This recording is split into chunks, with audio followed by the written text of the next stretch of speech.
Nakatagdag mohatag og financial assistance ang LGU sa Island Garden City of Samal ngadto sa mga lugar nga naapektuhan sa pagbuto sa Bulkang Taal. Anang report ni John D. Esteban. Sa pagbuto sa Bulkang Taal, minilyon nga kantidad sa danyos ang natala sa agrikultura ug panginabuhian sa mga tao. Pero luyo sa maong kalamidad, makita usab ang pagtinambangay ug malasakit sa katawhan ug ubang mga LGU sa nasod. Lakip dinhi ang Island Garden City of Samal. Sumala ni Vice Mayor Richard Gindulman, muhatag sila og 1.3 million pesos isi financial assistance sa tulo ka labing apektadong lugar.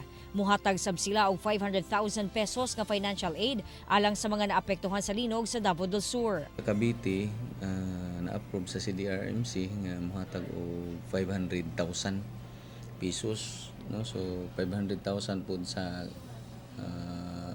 Cavite and Batangas, no?